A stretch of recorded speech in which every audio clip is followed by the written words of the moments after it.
Hi friends. जैसा कि आज हम मॉडर्न हिस्ट्री के क्लास में सबसे पहले तो आज हमें बताना चाहेंगे कि मॉडर्न हिस्ट्री में जैसे अंग्रेजों द्वारा मुगल साम्राज्य से दो रियासतें ले ली गई। मद्रास तो दान में चला गया और एक दूसरा दान मुंबई चला गया, एक दहेज के रूप में चली गई। लेकिन आप ये सोचिए, क्योंकि इसके पहले मैं बता चुका हूं कि 3 रियासतें थी। रियासतें कितनी थी? 3 रियासतें कितनी थी? 3। तो नंबर 1 मद्रास, दूसरा मुंबई, तीसरा कलकत्ता। अब जैसा कि इसके पहले हम मद्रास के बारे में बता दिए, उसके बाद मुंबई, ये चंद्रगिरी के राजा द्वारा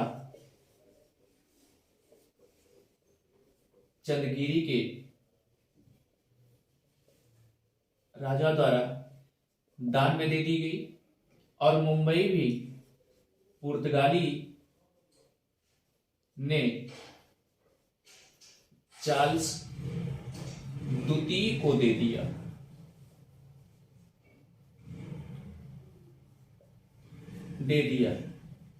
वो भी दहेज में। क्लियर? दहेज में कहने का मतलब ये किसकी शादी थी? कैथरीन की। अब आज जो टॉपिक सुनने वाला है कलकत्ता। कलकत्ता की कहानी जरा ध्यान दीजिए। कलकत्ता की कहानी ये है, ये कलकत्ता कैसी रियासतें ब्रिटिश वाले अपने कब्जे में कर लेते हैं। तो फ्रेंड्स आइए मैपिंग से समझते हैं। एक छोटा सा मैप बनाते हैं।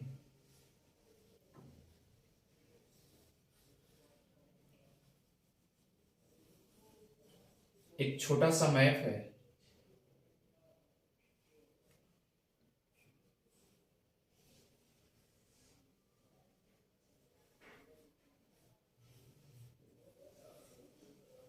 ये आपके समक्ष मैप है। ये कलकत्ता है, ये वाला पोर्शन कलकत्ता है। तो फ्रेंड्स एक चीज बताइएगा, जैसे कि आप जानते हैं ना 1651 में उस समय बंगाल का सूबेदार शाहजहां का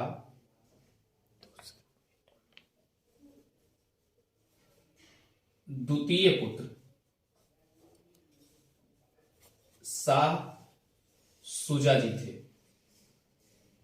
शाह सुजा थे। अब सवाल उठता है, इनकी अनुमति से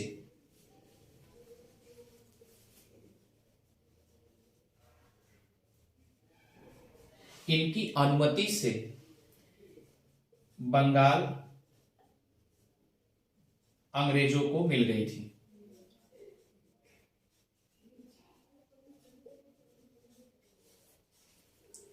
अब यह बात उठती है कि आखिर ऐसे कोई थोड़ी दे देगा, ऐसा कोई थोड़ी देगा ना। अब आप समझिए कि उस समय मुगल राजवंश के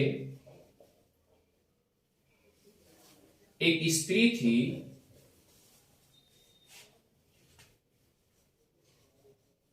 उनकी पर्सनल यानी व्यक्तिगत चिकित्सक के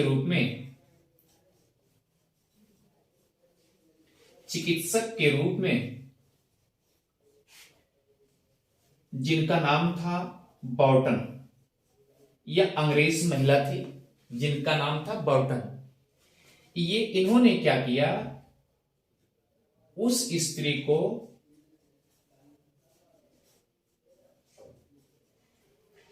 ठीक कर दिया। क्लियर? जब ये ठीक कर दिए तो उस समय बंगाल का सूबेदार जो था शाह सुजा, शाहजहां का द्वितीय पुत्र, ये शाह सुजा एकदम खुश हो गया।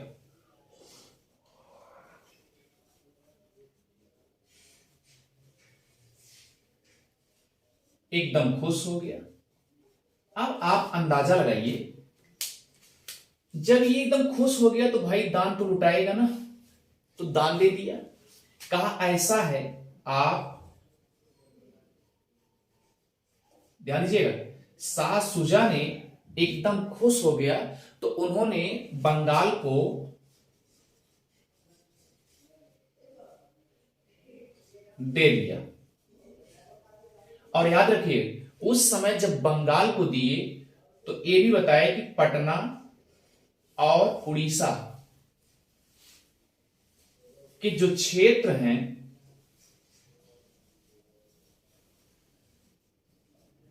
उसे भी मैं दे रहा हूं,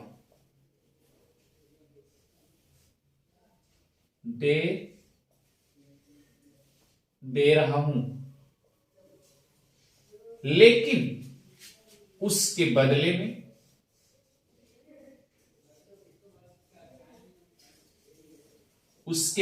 में मुझे आप कुछ मत दीजिएगा, केवल वार्षिक रूप से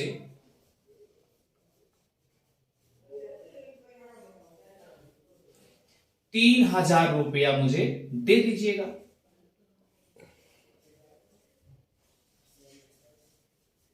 अब अंदाजा लगाइए, अब ये तो बंगाल मिल गया, इतनी बात तो अच्छे से समझ में आ गई, ठीक है। तो फिर क्या हुआ, अब आगे देखिएगा ध्यान से। फिर यानी इसके 5 साल बाद 1656 में फिर द्वितीय फरमान जारी कर दिए। फिर द्वितीय फरमान जारी कर दिए।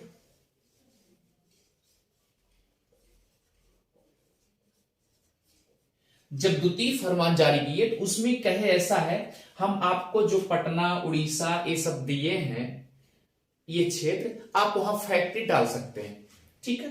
तो कहने का मतलब बंगाल में कासिम बाजार और बिहार में पटना और उड़ीसा में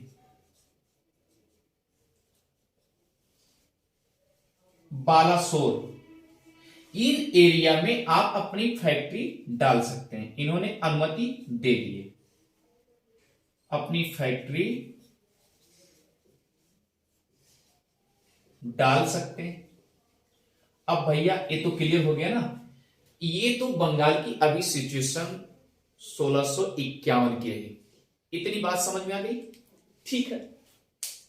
एक चीज अगर आप जानना चाहेंगे, शाह सुजा जबकि यहां पर क्या करता था, इतना सब कुछ लेने के बावजूद जब 1658 की बात आती है तो औरंगजेब का जो है उस समय बनाते हैं सूबेदार, किसको बनाते हैं, जुमला, मीर जुमला को। तो फ्रेंड्स इसे मिटा देते हैं, आइए मीर जुमला को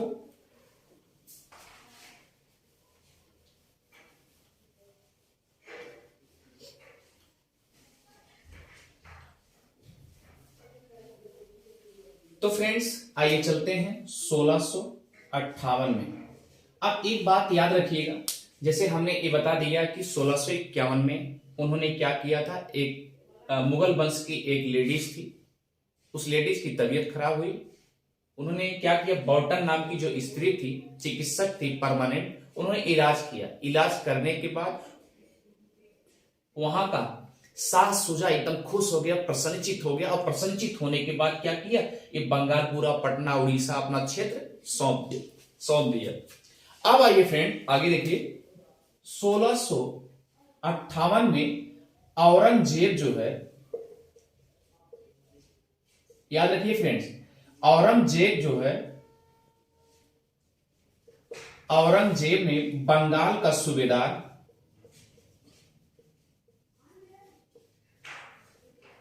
मीर जुमला को बनाता है।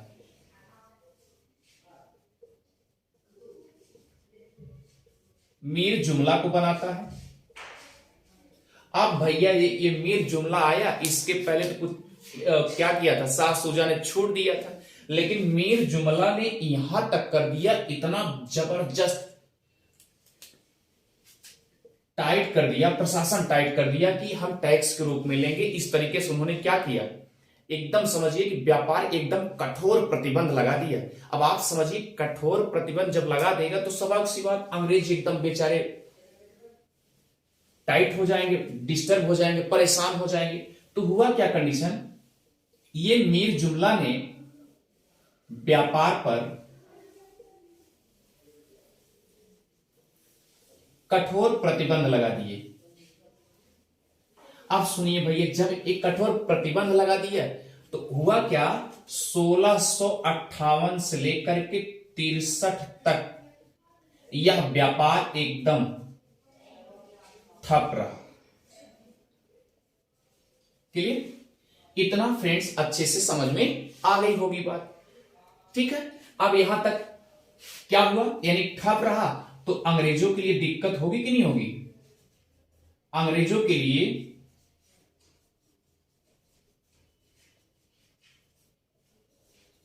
कठिनाई का सामना करना पड़ेगा।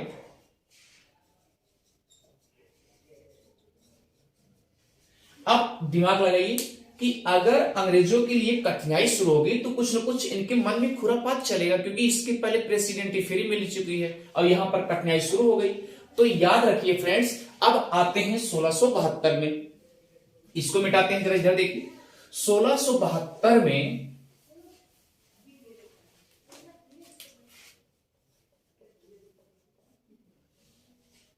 औरंगजेब से जो इन्होंने कठिनाई दिया था, तो याद रखिए 1672 में एक नौकर के रूप में औरंगजेब के एक नौकर के रूप में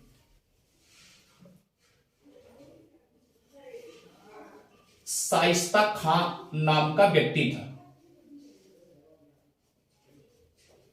नाम का एक व्यक्ति था। ये कहा कि औरंगजेब जो है इसके पहले सूबेदार को नियुक्त करते जा रहे हैं और लगभग इसके पहले सब छूट मिलता जा रहा है। तो ये सही क्या किए, ये मानने वाला है जुमला, मीर जुमला, ये क्या किए, एक टाइट कर दिए। तो फिर इन्होंने शाइस्ता खान के कहने पर, किसके कहने पर, शाइस्ता खान,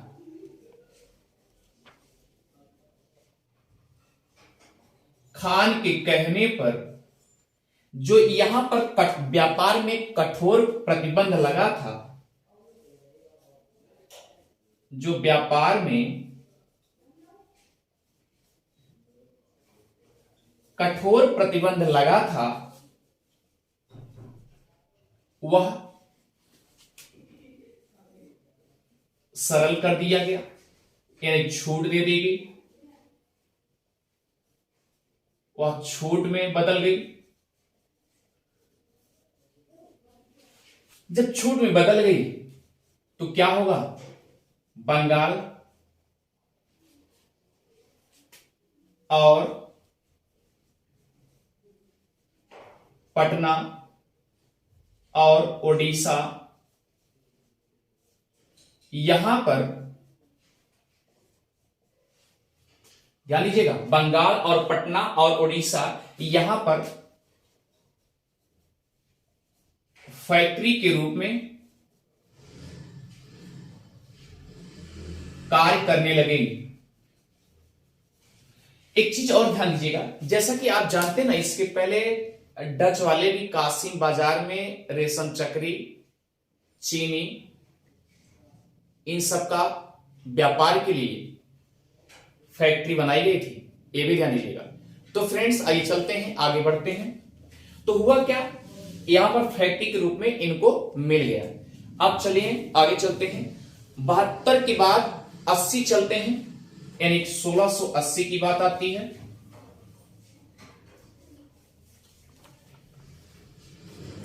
तो फ्रेंड्स 1680 में अब औरंगजेब खुद शासक के रूप में आता है। आप बताइए, जब औरंगजेब खुद शासक के रूप में आ गया तो भाई ये अब क्या करेगा। इन्होंने एक नियम लगाया, इन्होंने एक नियम लगाया जो कि कर के रूप में।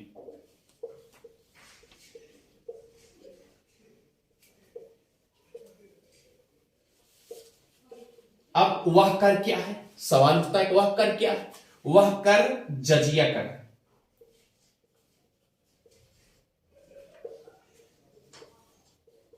अब सवाल उठता है जजिया कर किसके ऊपर लगाया गया। ध्यान दीजिएगा, जजिया कर गैर मुस्लिमों के ऊपर लगाया गया।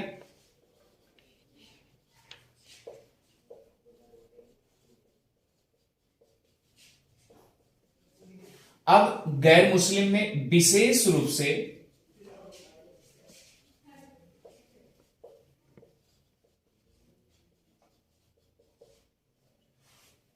ब्राह्मणों के ऊपर, ये भी याद रखिएगा फ्रेंड्स। अब सोचिए, विशेष रूप से ब्राह्मण के ऊपर ये जजिया कर लगा दिया गया। वो भी बता दिए कि भैया हम देखिए जो टैक्स के रूप में लेंगे, और यह जजिया कर याद रखिए मैंने कहा था गैर मुस्लिम यानी मुस्लिमों के ऊपर नहीं लगा था, जो मुस्लिम नहीं है उनके ऊपर ये जजिया कर लगा दिए। और उन्होंने जजिया कर के रूप में औरंगजेब जो है याद रखिए 1.5% का जजिया कर लगा दिया।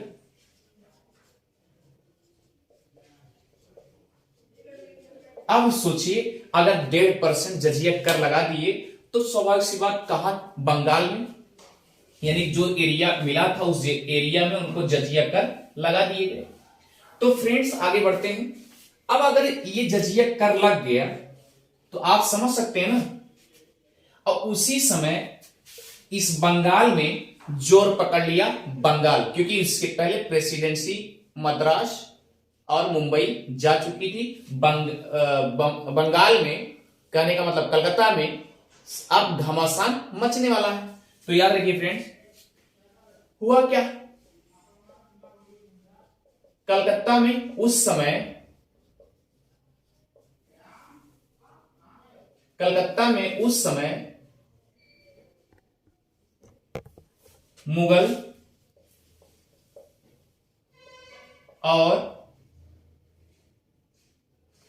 और ब्रिटिश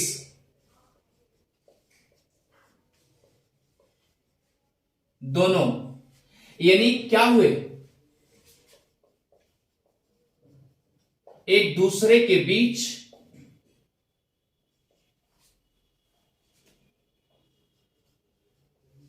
जजिया कर मान्य नहीं किए। कहने का मतलब जो कलकत्ता में, आप ये कह सकते हैं जो कलकत्ता में जजिया कर उन्होंने लगाया वह जो है ब्रिटिश वालों के लिए दिक्कत हो गई। तो उसमें अब सोचिए, अब अगर जजिया कर लगा दिए कि जजिया कर आपको देना है तो होगा क्या, कोई न कोई उल्लंघन करेगा कि नहीं करेगा। तो ये बात तो अच्छे से समझ में आ रही होगी फ्रेंड्स। तो आइए चलते हैं 1686 की बात। 1686 में फ्रेंड्स ध्यान दीजिएगा, उन्होंने मुगल सेना, जो मुगल सेना थी वह अंग्रेज जब मान्य नहीं किए कि हमको जजिया कर हमको नहीं देना है, क्योंकि इसके पहले हम मद्रास फ्री में ले चुके हैं और मुंबई हमको दहेज मिल चुकी है, और इसलिए अगर हम बंबई कलकत्ता में आए हैं तो हम यहां जजिया कर ये नहीं देंगे, 1% नहीं देंगे। ठीक है, तो अब इस तरीके से, तो याद रखिएगा उस समय एक कंडीशन थी कि वहां पर जो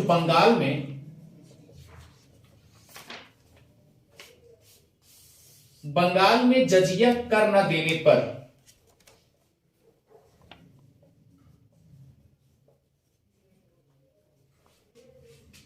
मुगल के बीच, या आप कह सकते हैं अंग्रेज लोग,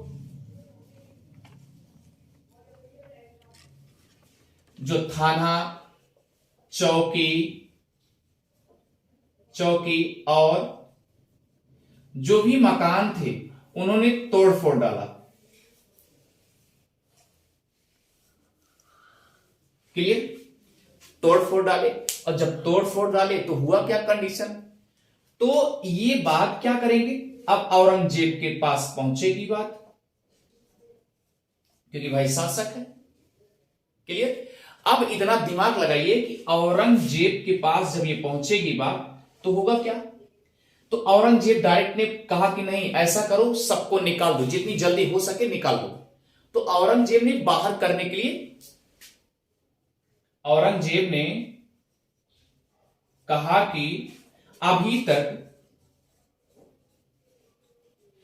तक इसके पहले पुर्तगाली आए, डच भी आए, कोई भी बात नहीं की है, और इसके पहले ये मद्रास ले भी चुके हैं, मुंबई ले चुके हैं, कलकत्ता लेने की जब पारी आई तो ये डायरेक्ट क्या किए, लड़ाई शुरू कर दिए, ऐसा करो सब जगह से निकाल दो। औरंगजेब ने डायरेक्ट कह दिया कि भैया ऐसा है, अब यहां पर कोई नहीं रहेगा।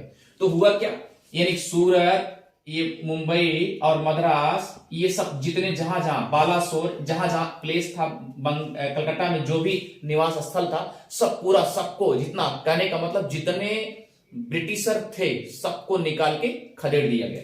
अब तो निकाल दिया गया, जब निकाल दिया गया तो सभी ब्रिटिश लोग कहां भागे, ब्रिटिश लोग उड़ीसा के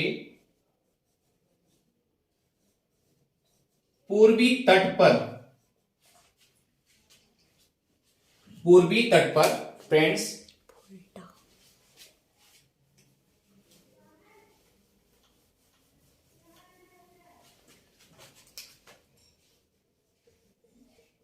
फुल्टा नामक स्थान पर, या फुल्टा नामक द्वीप जा बसे।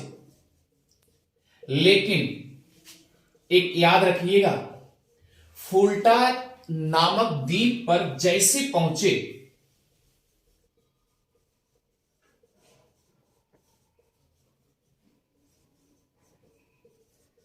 फुल्टा नामक द्वीप पर जैसे पहुंचे, हुआ क्या, उसमें एक ब्रिटिश था जिसका नाम है सर जॉन चाइल्ड। ये क्या किया, तुरंत कहा हम नहीं जाएंगे, हम रहेंगे बंगाल में ही। इस तरीके से उन्होंने विवाद करना शुरू कर दिया, और जब विवाद किए तो अब सोचिए, अब तो इनका पत्ता साफ ही होने लगा था ना, क्योंकि हटा दिए। अब वो फोल्टा से फिर, यानी कहने का मतलब यहां जब यहां से निकाले जा रहे थे उस समय कंडीशन सोचिए, जब वहां से निकाले जा रहे थे तो उस समय सर जॉन चाइल्ड खुद कह दिए कि नहीं मैं नहीं जाऊंगा। क्यों, क्योंकि इसके पहले मुझे क्या हुआ था, मद्रास फ्री मिला था, मुंबई भी दान के रूप में मिला, दहेज के रूप में मिला, इसलिए मैं अब नहीं जाऊंगा। तो ये क्या किए, किलेबंदी जितनी यहां बंगाल में थी ये भी विनाशक बन गए, विनाश करने के लिए तुल गए। ठीक है, तब हुआ क्या, फिर उसी में से, इसी ग्रुप में जो यहां पर फुल्टा नामक जो द्वीप है, उसी फुल्टा नामक द्वीप पर एक अंग्रेज ब्रिटिश अधिकारी थे, अंग्रेज अधिकारी थे, उनका नाम सर जॉब चारनाक था। क्लियर, सर जॉब चारनाक था। क्लियर, ये आके तुरंत औरंगजेब के पास पहुंचे भाई, क्योंकि इसके पहले तो याद होगा ना, हाकिंस भी गलती कर बैठा था इसलिए भगाया गया। ठीक है, अगर हाकिंस गलती किया तो उसको भी भगाया गया। उसके बाद कौन आए, सर थॉमस रो आए। ठीक है, और थॉमस रो क्या किया, तो उसको पहले जेम्स दूती पहले बता चुके थे कि भैया देखिए जा तो रहे हो, लेकिन वहां हाकिंस जैसी गलती मत दोहराना, नहीं तो आप निकाल दिए जाओगे। ये बात पहले जेम्स प्रथम पहले ही समझा चुका था।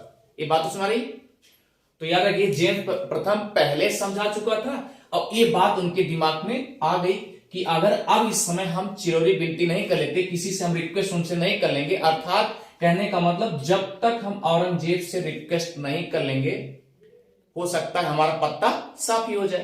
तो याद रखिए, ये सर जॉर्ज चारनाक जो व्यक्ति हैं, सर जॉर्ज चारनाक जो व्यक्ति हैं, इन्होंने क्या किया, औरंगजेब से निवेदन किया। और भैया जब निवेदन किया तो इस बात को याद रखिएगा, और एक चीज ध्यान दीजिएगा, और जब वो फुल्टा द्वीप, अगर आपसे पूछा गया कभी कि फुल्टा द्वीप पे कब भाग के गए थे, तो 1668 में, याद रखिएगा इस बात को। क्लियर, ये बात ध्यान दीजिएगा। तो अब यहां सवाल उठता है, सर जॉर्ज चारनाक व्यक्ति औरंगजेब से निवेदन कर लिया। अब कहा क्या, औरंगजेब से क्या कहे सर, कहे कि ध्यान दीजिएगा, शासक महोदय, या ऐसे कहे, ध्यान दीजिएगा, कि एक बार मुझसे गलती हो गई, एक बार मुझसे गलती हो गई है, अब दोबारा गलती नहीं होगी।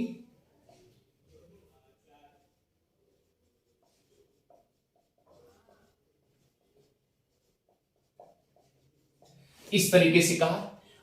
ये भी करें, मुझसे गलती हो गई है, अब दोबारा गलती नहीं होगी, मुझे माफ कर दीजिए, मुझे माफ कर दीजिए।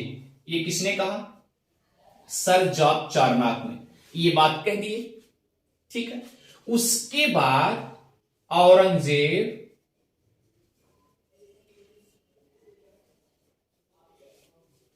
खुश हो गया।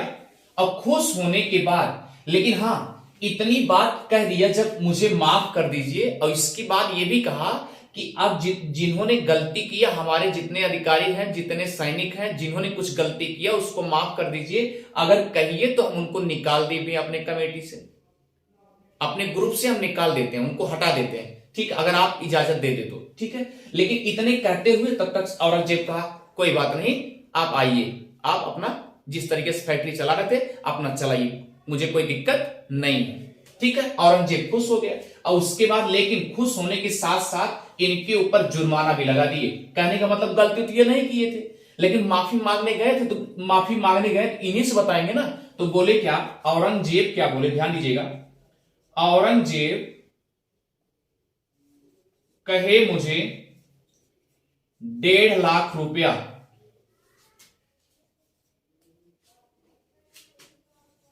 मुझे जुर्माना चाहिए, मुझे जुर्माना चाहिए। ये किसने कहा, औरंगजेब ने कहा कि मुझे क्या चाहिए, जुर्माना चाहिए। अच्छा प्यारे, एक चीज आप ये सोचिए, अगर ये जुर्माना मांग रहे हैं, किस लिए मांग रहे हैं, उन्होंने जो गलती किया नहीं, बस यहां जो तोड़ फोड़ किए, आप दिमाग लगाइए, यहां पर जो तोड़ फोड़ किए उसकी भरपाई के लिए मांग रहा हो, कुछ और बचत भी हो जाएगी भाई, क्योंकि इसके पहले भी टैक्स लगा चुका था, जजिए कर लगा चुका था। तो अपना दिमाग लगाइएगा। तो जब इस तरीके से कंडीशन आया, तो 1.5 लाख रुपया, और उन्होंने क्या कहा, ठीक है कोई बात नहीं, आप करिए, और जैसा भी होगा आप फैक्ट्री आप डाल सकते हैं, जहां जहां डालना है, आपकी जो जो फैक्ट्री आप ले लीजिए। ठीक है, इस तरीके से अनुमति मिल गई। किसको मिल गई, सर जॉर्ज चारनाक। अब इसी में क्या करेगा, ब्रिटिश एकदम खुश हो जाएगा। क्यों, क्योंकि भाई देखिए, इसके पहले क्या कंडीशन होती, बड़े दिमागदार थे अंग्रेज। क्यों दिमागदार थे, रीजन ये था कि एक ऐसी कंडीशन आ गई थी कि सर जॉन चाइल्ड ने पूरा घमासान मचा दिया कि अब तो अफरा तफरी हो गई, हमको इधर फुल्टा नामक द्वीप पे हमको भागना पड़ा, ये कंडीशन आ गई। ठीक है, तो आइए फ्रेंड्स आगे बढ़ते हैं। ये बात तो समझ में आ गई, माफ हो गया, 1.5 लाख जुर्माना लग गया। अब हुआ क्या, ध्यान दीजिएगा, सर जॉर्ज चारनाक को 3 एरियाज मिल जाते हैं। कितने एरियाज, 3 एरियाज मिल जाते हैं फ्रेंड्स, याद रखिए। और वह जो एरियाज है, ध्यान दीजिएगा, 1698 में मिल जाते हैं। 1698 ईस्वी में 3 एरिया, वो भी कलकत्ता के। और याद रखिए किसके द्वारा? मुगलों के द्वारा। मुगलों के द्वारा 3 क्षेत्र मिल जाते हैं। एरिया क्या कह लीजिए, गांव है। कौन कौन याद रखिएगा? नंबर 1 सूतीनाका, नंबर 2 कालीकाता और नंबर 3 गोविंदपुर। ये तीनों गांव हैं। तो फ्रेंड्स ये बात तो अच्छे से समझ में आ गई होगी। देखिए सर जाप चारनाथ जब ये धीरे धीरे रिक्वेस्ट करके, औरंगजेब से रिक्वेस्ट करके अपना क्षेत्र वापस करा लिया, तो इसको एक जमींदार के रूप में, किसको? सर जॉब चारनाथ को, इनको जमींदार बना दिया गया। और अंग्रेज उस समय मुगलों द्वारा ये बात कह दी गई, ऐसा है आप ऐसा करिए कि यहां पर हम आपको 3 एरिया दे रहे हैं, 3 गांव के रूप में है, और तीनों गांव के आप जमींदार रहेंगे, आप उससे संभालिए अच्छे से। क्लियर? तो तीनों गांव कौन से हैं? सूतीनाका, कालीकाता और गोविंदपुर। तो फ्रेंड्स आइए आगे चलते हैं। इसमें इन तीनों गांवों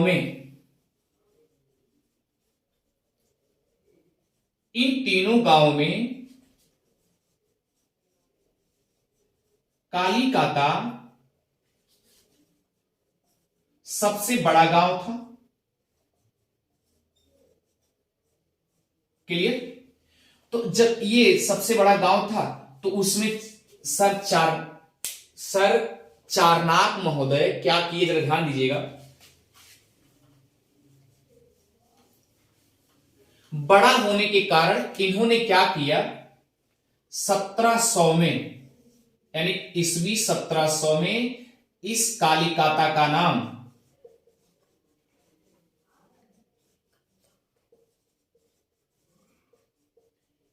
कलकत्ता रख दिया। इस कालीकाता का नाम कलकत्ता रख दिया। अच्छा ठीक है फ्रेंड्स, जब कालीकाता का नाम कलकत्ता रख दिया तो आप सोचिए, क्योंकि अब किसी तरीके से कलकत्ता फिर कब्जे में आ चुका है, तो उन्होंने क्या कहा, फिर देखिए सर ये चारनाक महोदय फिर क्या करते हैं, जरा ध्यान दीजिए। जब कलकत्ता उनके कब्जे में हो गया तो वो सोचे ऐसा करते हैं, इसको दुर्गीकरण बना देते हैं, दुर्ग जैसा बना देते हैं, चारों तरफ किला से एकदम पूरा बना लिया। जब किला बन गया तो याद रखिए इसी किले का नाम उन्होंने क्या रख दिया, विलियम फोर्ट। तो आपसे अगर पूछा जाए विलियम फोर्ट किला कहां है, तो याद रखिएगा कलकत्ता में। ठीक है? और इसी कलकत्ता में याद रखिए कलकत्ता शहर भी बसा दिया,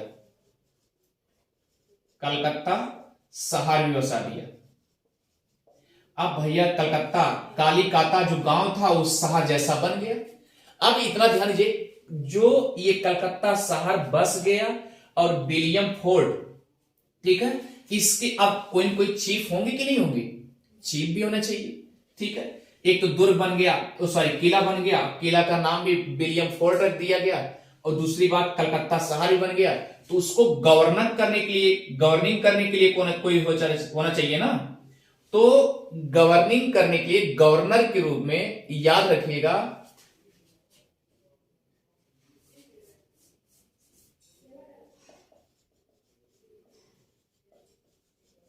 गवर्नर के रूप में कौन आता है, इधर देखिएगा, चार्ल्स आयन नाम के व्यक्ति हैं। और आपको पता है ना कि चार्ल्स अगर लगा है तो याद रखिए वो ब्रिटेन से ही होंगे। इसका मतलब कि ये ब्रिटेन के थे चार्ल्स आयन, इनको गवर्नर के रूप में बना दिया गया। क्लियर है? ये बात तो अच्छे से समझ में आ गई होगी। अब आपको ये पता चल गया होगा कि कलकत्ता की स्थापना किसने किया था, सर जॉर्ज चारनाक महोदय। ये बहुत बड़ा काम कर गए, क्योंकि अगर औरंगजेब से शायद रिक्वेस्ट ना किए होते, निवेदन ना किए होते, तो शायद फोल्टा नामक द्वीप पर जा बसे थे, सब लोग बसे थे, और शायद हो सकता है निकाल भी दिए जाते हमेशा के लिए, फिर ये अंग्रेज भारत में ना आ पाते। और हाँ, एक चीज ध्यान दीजिएगा, जैसा कि यहां पर 1658 में ये जो एरिया मिले थे इनको, ये 58 मिले थे। कौन कौन? ये गांव के रूप में थे सूती नाता, कालीकाता, गोविंदपुर, और इसके जमींदार के रूप में सर जॉर्ज चारनाक महोदय को बनाया गया था। ठीक है, तो ये जमींदार थे, लेकिन जमींदार थे तो ये कालीकाता देख लिए कि कालीकाता बहुत बड़ा गांव जैसा है, तो उसको क्या किए, शहर के रूप में स्थापित करना शुरू कर दिए और शहर बना दिए 1700 ईस्वी में। कालीकाता का नाम कलकत्ता रख दिए, कलकत्ता शहर बन गया। ठीक है, उसके बाद किला के आसपास जो एरिया थे वो कलकत्ता शहर के रूप में कन्वर्ट हो गया। तो अब वह किला जो था उसका नाम ही रख दिया गया विलियम फोर्ट। तो याद रखिएगा, इस प्रकार से अगर कलकत्ता की स्थापना हुई तो अब ये अंग्रेजों की प्रेसिडेंसी के रूप में आ गई। तो पहला प्रेसिडेंसी मद्रास, दूसरा प्रेसिडेंसी मुंबई और तीसरा प्रेसिडेंसी कलकत्ता के रूप में स्थापित हो जाती है। और वहां पर कलकत्ता के गवर्नर के रूप में प्रेसिडेंसी जो बनाई गई, उस प्रेसिडेंसी में चार्ल्स आयर नाम के व्यक्ति थे, इनको गवर्नर के रूप में चयन किया गया। थैंक यू फ्रेंड्स, समझ में आ रहा है। और ध्यान दीजिएगा, उदय जीएस रिसर्च सेंटर सब्सक्राइब करना और शेयर करना कभी न भूलें। Thank you.